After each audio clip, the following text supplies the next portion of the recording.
The killer claims to have an IQ of over 150. If I'm chipping away at that timeline, it can be exculpatory for you, meaning that it excludes you as a suspect. I know, my vernacular is very good, so you don't have to explain your words to me. Little does he know, he's about to show exactly what you shouldn't do in a police interrogation. I wasn't in the car when I went to the Starbucks. Did you lie to me? I didn't get you on that one? I feel like I got you. On the 17th of February 2019, David Wright and his friend Christopher headed to a drug deal on a street corner at 3:40 a.m. Except this was no ordinary drug deal. It was actually a setup for a robbery on both sides. David demanded his buyers hand over their belongings, to which they responded by pepper spraying Chris and running. Seconds later, David drew a revolver from his waist and fired a single shot into Raul Quadros' chest, killing him instantly. David and Chris fled the scene and buried the revolver in a field, and went about their nights confident there was no way they could be caught. But unfortunately, they were almost immediately identified through multiple cameras around the area everything went down in. David was brought in 2 days later, but still believed the cops would never find him guilty, and that his extraordinary intellect would carry him through the case. How wrong he was. So, like I said, I mean, it's already been in the media. 4 people have been arrested. It's not like we don't know what happened to some extent, you know, but there's always more that we don't know from every single party, right? Everybody has a little piece of the puzzle. We don't necessarily get the truth from everybody. So I would like to hear from you what happened. Well, I have no clue. I'm just now hearing about this. So, I mean, the whole, I don't know what you're talking about, is kind of out the door at this point. I got several people who have already identified you. You're identified on video. So it's not a question of that you were there. It's more a question of what led up to this. Because I don't think this is what was actually supposed to happen. Right? So you're just going to play that you have no idea what happened because you weren't there. I was not, no. Not only was David identified by multiple people through CCTV footage, but he also had no alibi, and Facebook messages were recovered discussing details of the alleged drug deal. David was there at the time of the murder. The detective is just trying to uncover the details of exactly what happened and why.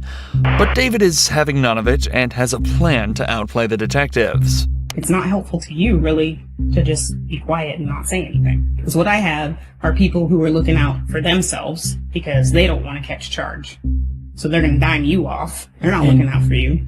So you believe somebody that's going to tell you that somebody else did something to save their own ass? Well, with all the additional evidence, yes.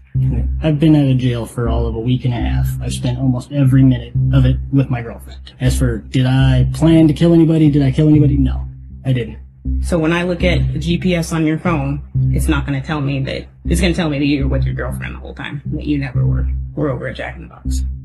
It should. And the only reason you might tell me that is because maybe you didn't take your phone. Or maybe somebody else had my phone. It's been known to happen. Quite often, actually. My phone has been, I left it in one person's car, and it took me a day and a half to get it back. When was that? That was earlier in the week, and then I let somebody use my phone. They were supposed to just go to 7-Eleven to go meet somebody that was selling something to an offer up. And they had apparently 7 or 8 things that they had to do between then and when they got back to the house. So what day was that? I don't remember. And who was that? That was a guy that goes by Memphis. It's a nickname. I think his first name's Joe. Black guy. David's only current alibi and defense is that maybe somebody else had his phone and was at the drug deal instead. He also backs up his story by saying he doesn't remember exactly which day everything occurred on, something that can't directly be proven or disproven. However, for this to be true, that person with his phone would also have to dress exactly the same as David, have access to his Facebook account, and according to his own description of the perp, change the color of his skin. It's not looking too likely. You know why you're here and what's going on. I mean, at this point, you're literally the last person we've talked to. And the only person that has an allegiance to you is Chris. I mean, obviously people are not going to be shy about telling us who was there and who did what. And plus, we have video. There's video at the Chevron. There's video at the Shell. You know that we have all your co-suspects under arrest. All I want from you is a reason. I understand what happened. I just need to know why.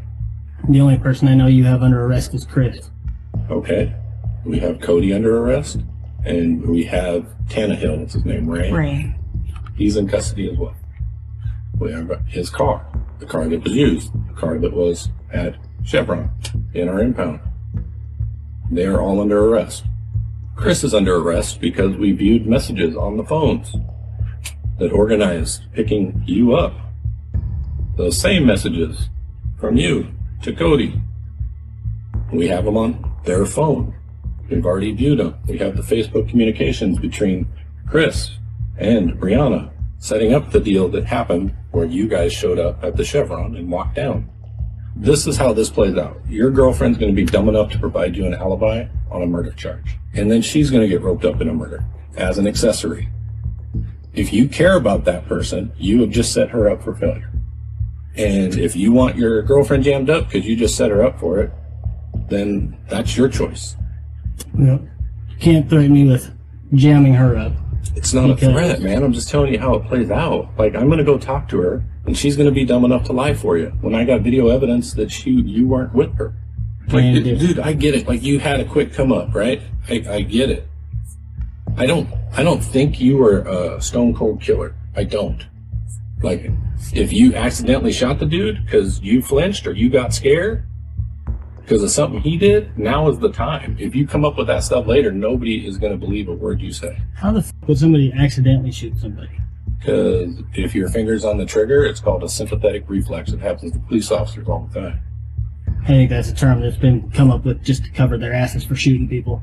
Well, you can try to make it about that. I'm talking about you. I wouldn't know. Never shot anybody. There is a lot of merit for staying silent in an interrogation like this. In fact, in most cases, it's usually the best course of action, coupled with asking for a lawyer as soon as possible. But here, David is trying to outright deny any association with the case, even though he's been directly linked to it through multiple sources. All he's doing now is making it worse on himself and those around him. But his ego is telling him otherwise. Where do I go from here? And you're the police officer, reverse roles. You're the cop. You're sitting over here trying to figure out if this dude has any remorse for what he did or if he's just worried about getting in trouble. How would you proceed? I'm not worried about getting in trouble. I didn't do shit. I'll just be upfront with you. We got Cody's phone. The one that shows your phone number and your address and the communications between you two. Like, I have it. Like, I'm not trying to be a dick. I'm just laying it out for you because that's Just what because I met up with somebody doesn't mean that I went with them to go do something. This seemingly plain statement actually carries more weight to it than you might realize. The detective presented David with a piece of concrete evidence that he's saying puts him dead to rights, to which he responds by confirming he had indeed met with Cody, but it went no further than that. Again, it seems like nothing, but now that detectives know this tactic works on David, they can attempt to use the wealth of other evidence they have to slowly extract a full confession from him. Okay. So, when did you meet up with Cody then? 1, 2 o'clock in the morning, something like that. On what day? Maybe Saturday or Sunday. Okay. Where did you meet up? Over by my house. Okay. And who was with him? That I don't know. Was he alone? When I met up with him, yes. So why did you meet up with the dude that you didn't know? Because my friend Chris had asked me to. Okay. And so what happened after that? Well, he had tried to proposition me for a handgun. Mm-hmm. I told him I didn't have one. Okay. So, Did he say why? no. So you guys meet up, you have this conversation, then what happens? He leaves. And how did he leave? Well, I walked back to my house and he walked back to whatever vehicle he was in. Okay. Why did you leave that out when we first started talking? You think that might be important that the guy under arrest for murder came to your house looking for a gun? Well, if I had given him a gun, then I think that would be important.